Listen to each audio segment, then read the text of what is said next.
waa guulaystayaal qaran waa hormoodka kubadda cagta ee dadka baahiyaha gaarka qaba ee dhinaca dhagaha waxay hore ugu guulaysteen koobka horyaalka gobolada dalka Somaliland ee dadka baahiyaha gaarka qaba intaasi kadib qaranka Jamhuuriyadda Somaliland ayaa ciyaartooyadii u diray dalka Jamhuuriyadda Djibouti iyagoo matalaya qaranka Somaliland si ay ka qayb galaan tartan loo qabtay dadka baahiyaha gaarka qaba ee dhinaca dhagaha koobkaasina way ku guulaysteen waxaana sharaf iyo karaamo u soo hooyeen qaranka Jamhuuriyadda Somaliland maalintii shalay ayay ahayd markii madaxweynaha qaranka Somaliland uu dhalinyaradani kubadda cagta u qaabilay qasriga madaxtooyada Somaliland maantana maayirka magaalada Gabley Maxamed Amiin Cumar Cabdi oo ahmiyadda siinaya isdhexgalka iyo dhiirigelinta dhalinyarada waxa uu maanta ciyaartooyadani qaba baahiyaha gaarka ee dhinaca dhagaha uu guriga martida ee magaalada Gabley ugu sameeyay hadhama sharafeed ballaaran taasoo ku dhiirigelinayo kuna go'aaminayo ciyaartooyada xulkan gobolka Awdal ugu halkaas ka hadlay Samroon iyo sidoo kale kabtanka ciyaartooyadani maayirka Gabley uga mahadnaqay soo dhaweyntan iyo hadhama sharafeedkan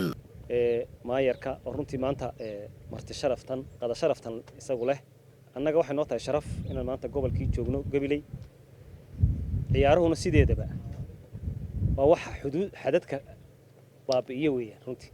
in qofka gobolka ka soo jeeda ama mas'uulihi uu gobolkiisa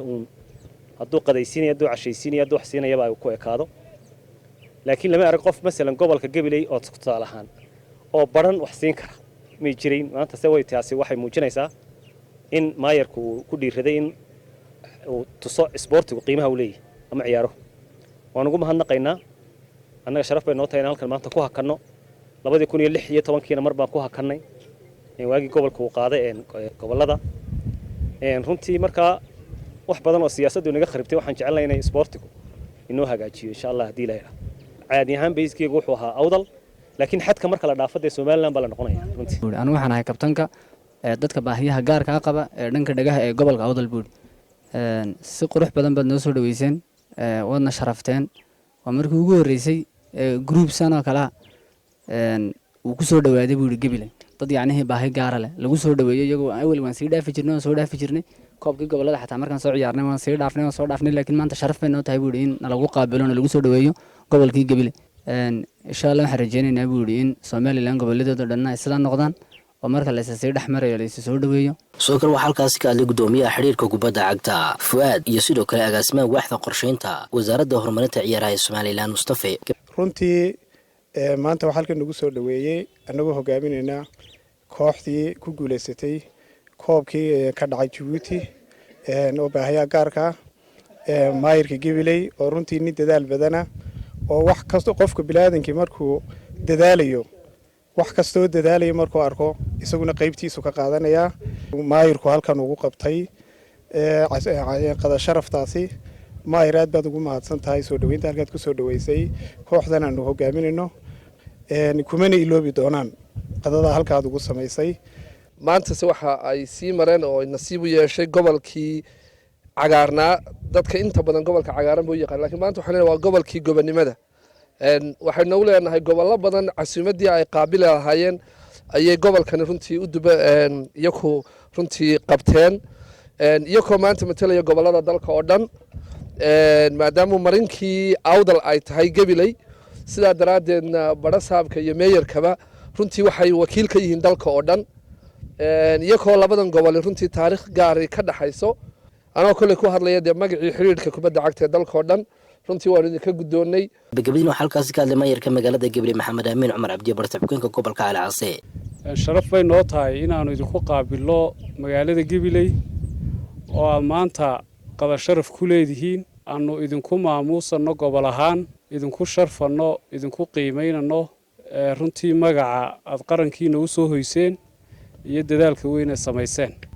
marka hore inaad Somaliland runtii horyaalkiinii aad qaadaan oo aad hormood u noqotaan aad iyo aad baan idinku hambalyeynaa inaad haddana dal jaarka intaad u baxdaan idinkoo magaca qarankiina huwan aad tartan ka qayb gashaan oo soo guulaysataan runtii waa magac labaad iyo guul labaad oo idinku hambalyeyno aad iyo aad baan ugu mahad celinaynaa cid kasta oo tacab idin gelisay hadday tahay macalinka iyo hadday tahay mas'uuliyiinta kale wasaaradda dhalinyarada ciyaaraha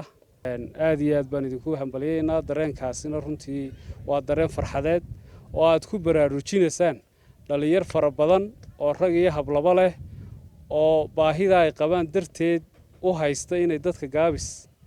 oo aanay waxba soo kordhin karin runtii waa tusaale wanaagsan waa idinku hambaliyeynaa waa idin barbar taagannahay insha allahu tacaala waxaan rajaynaynaa inaad dadaalkaana halkaa ka sii wadaan shacab ahaan mas-uuliyiin ahaan gobolkii oo dhanna runtii annagaa ka wakiila sidaas iyo si lamay farxad idinku soo dhaweynayaan siduu waxa weeye uu Samaroon sheegayna waxaynu u baahannahay isdhexgalka inaynu sii xoojino oo goboladu isdhex galaan oo dadweynaha qaranka Jamhuuriyadda Soomaaliland iyo dhalinyartuba dadaal dheer ay sameeyaan taana insha Allah inagu dee laba gobol oo jaar baynu nahay inaga u horseedi doono Soomaaliland insha Allah taala bay noo tahay in aynu maanta dhalinyartii baahiyaha gaarka xagga maqalka ee kubadda cagta ee gobolka Awdal oo runtii ahna hormoodka Soomaaliland isla markaana ciyaartii martiqaadkii ay ka heleen Djibouti ay ciyaarta u tageen ku soo guuleystay inaynu maanta Gabiley ku qaabilo farxad weyn iyo sharaf weyn bay noo tahay waa run ciyaaruhu isdhexgalkay kow ka yihiin sideedaba dhalinyarta baahiyaha gaarka ah xagga dhaguhu anigu waxaan aaminsanahay shakhsiyan inay yihiin dadka ugu intelligentsan gobolada kale anagu ka mid nahayna inaanu idinku dayano waanu samayno tiimam sidaas runtii waanu dhiirigelin bay noo tahay Soomaaliland guusha aad u soo hoyseen waan idinku mahadnaqaynaa kii aad gaar ahaan gobolka Awdal u soo hoyseen runtii aad baan ugu mahadnaqaynaa anaga guusha Awdal heshay waa guul ay Gabiley heshay wayalla xaaji telefishinka qaranka Gabiley